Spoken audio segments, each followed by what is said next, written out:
नमस्कार दोस्तों, उम्मीद करता हूँ आपको ये वीडियो ज़रूर अच्छी लगेगी। अगर वीडियो अच्छी लगेगी तो वीडियो को लाइक करना और चैनल को सब्सक्राइब करना। चलिए वीडियो शुरू करते हैं। चाह रहे हैं वो ये है कि एक बहुत बड़ा ब्रेकडाउन पाकिस्तान की तारीख का हुआ। कल 11:41 के ऊपर बिजली की लोड शेडिंग शुरू हुई।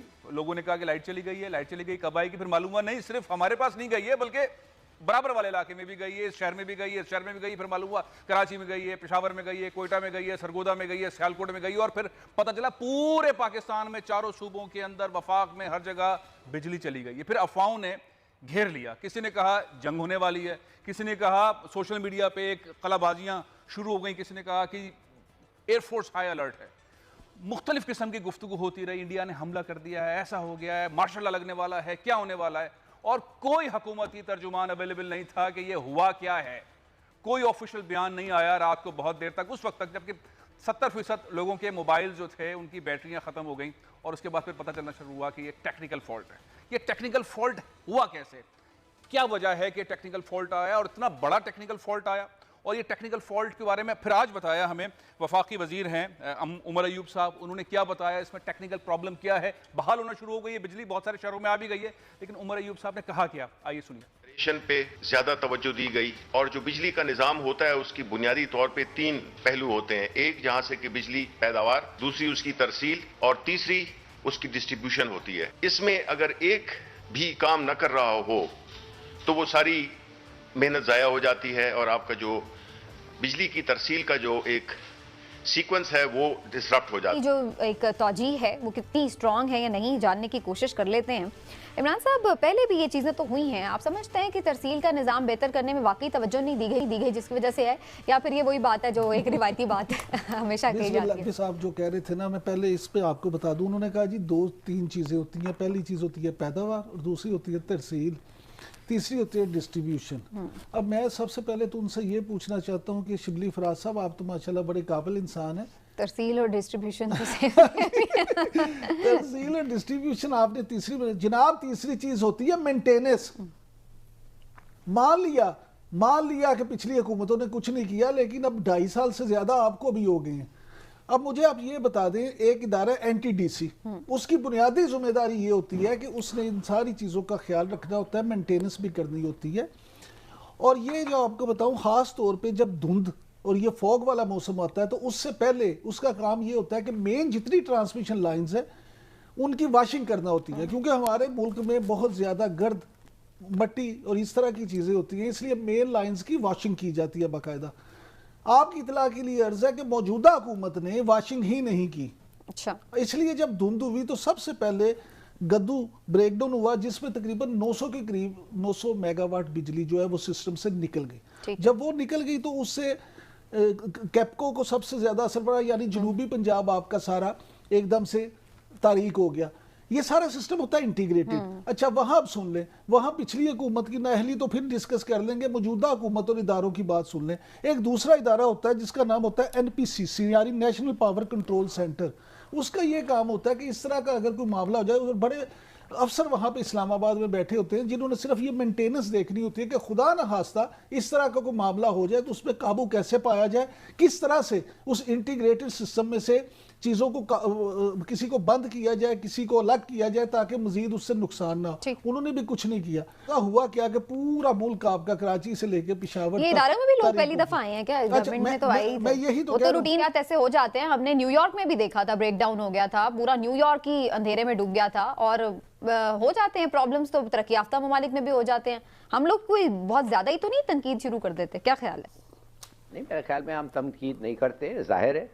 क्यों नहीं तनकीद करना चाहिए इस किस्म के फेलियर पे? समथिंग हैज गॉन रॉन्ग, और हमारे जो मिनिस्टर साहब थे उनको पता भी नहीं था किधर और क्या था। वो इस मुल्क में पॉलिटिकल पावर फेलियर है, इलेक्ट्रिकल पावर फेलियर हो गया है। अब शुक्र है अब तक मिलिट्री पावर फेलियर नहीं हुआ है, नहीं तो फिर क्या रहता।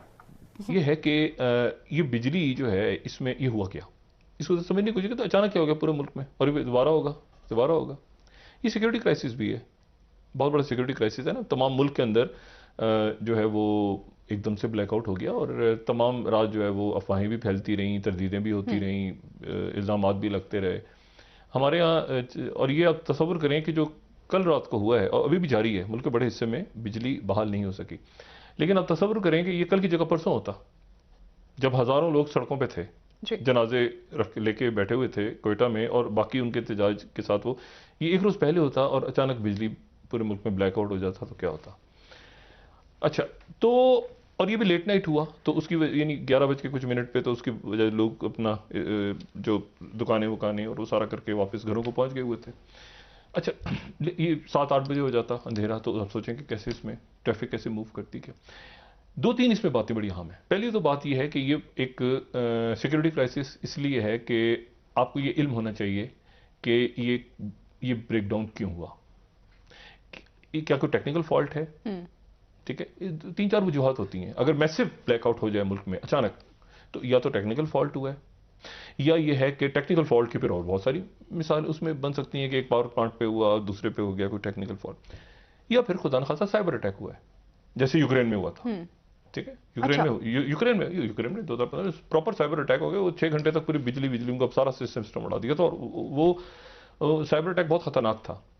क्योंकि और वो मैं अभी बताता हूँ, मैं जरा से आ जाऊँ कि ये साइबर अटैक जो हुआ था यूक्रेन में 6 घंटे के लिए, तो उसका क्या नतीजा निकला था और वो कैसे हुआ था।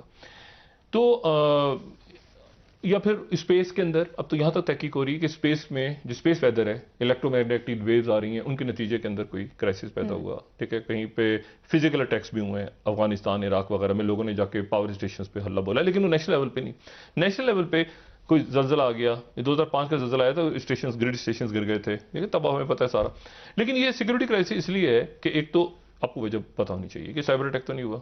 दूसरी जो बात है कि आपके जो बाकी मुल्क में जो सिक्योरिटी से रिलेटेड अदारे हैं, यानी सिक्योरिटी से रिलेटेड अदारों से मुराद मेरी एक तो अफवाज पाकिस्तान हो गई, आप न्यूक्लियर स्टेट हैं, वो सारा।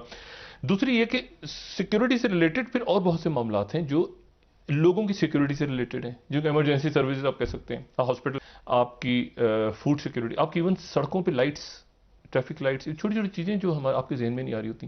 ये टेलीकम्युनिकेशन सिस्टम जितना है, जो टेलीफोन्स हैं, मोबाइल सर्विसेज, ये भी सारी ये भी अपनी सर्विसेज फिर बिजली से ही फराम कर रही है ना।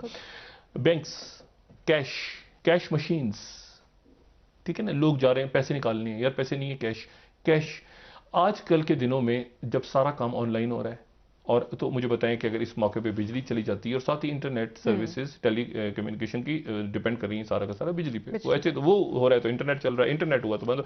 अच्छा, 16 से पहले बिजली ज्यादा पैदा हो रही है लेकिन महंगी पैदा हो रही है, ये भी तो बताए ना। ओ भाई, ये भी तो बताए ना कि बिजली का मेरी लोड शेडिंग नहीं होती, ठीक है, नहीं होती, बिल भी तो ज्यादा आता है, ये भी तो बताए ना। दोनों हुई और बिल बढ़ गए, दोनों पर बताए ना, गर्दिशी कर्जे बढ़ गए आईपीपीज के, उधर माफिया बैठी हुई है। बात यह है कि सब चीजों को मिला के बताएं, और ये एक रियासत का इशू है कि आपका ब्लैकआउट हो, इसमें सियासत नहीं होनी चाहिए। ठीक है, हवाई एयरपोर्ट्स बंद हुए, फ्लाइट्स कैंसिल हुई, अल्लाह करे सुबह तक इशू रिजॉल्व हो जाए, वरना बैंकिंग कैसे होगी, आपके ऑनलाइन कैसे सिस्टम चलेगा। तो ये है कि इसको बस ये है कि इससे हमने आगे निकलना है और निकल जाएंगे इंशाल्लाह। लेकिन सबक सीख लिया हमने।